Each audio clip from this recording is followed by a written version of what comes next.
أعوذ بالله من الشيطان الرجيم.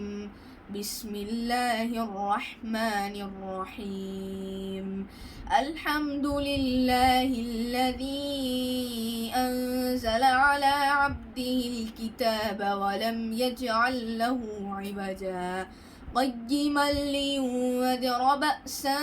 شديدا من لدنه ويبشر المؤمنين الذين يعملون الصالحات أن لهم أجرا حسنا ماكثين فيه أبدا وينذر الذين قالوا اتخذ الله ولدا ما لهم به من علم ولا لآبائهم كبرت كلمة تخرج من أفواههم إن يقولون إلا كذبا فلعلك باخع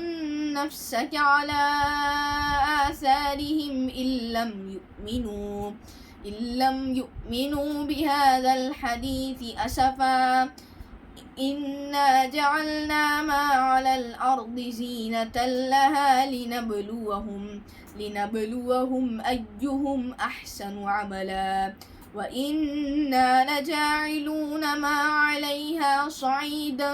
جرزا أم حسبت أن أصحاب الكهف والرقيم كانوا من آياتنا عجبا إذ أوى الفتية إلى الكهف فقالوا ربنا آتنا من لدنك رحمة وهيئ لنا من أمرنا رشدا فضربنا على آذانهم في الكهف سنين عددا ثم بعثناهم لنعلم أي الحزبين أحصى لما لبثوا أمدا نحن نقص عليك نبأهم بالحق إنهم فتية آمنوا بربهم وزدناهم هدى وربطنا على قلوبهم إذ قاموا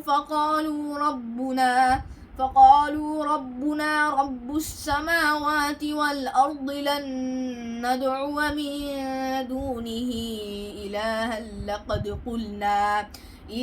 لقد قلنا إذا شططا هؤلاء قومنا اتخذوا من دونه آلهة لولا يأتون عليهم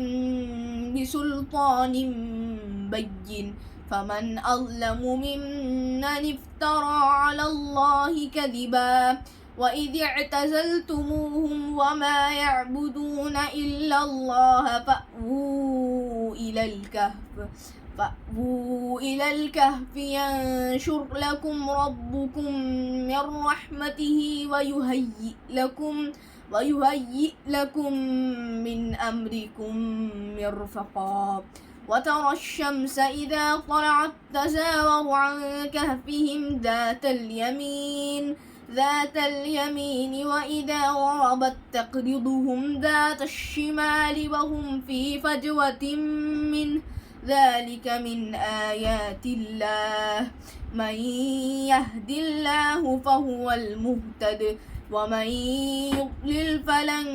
تجد له وليا مرشدا صدق الله العلي العظيم.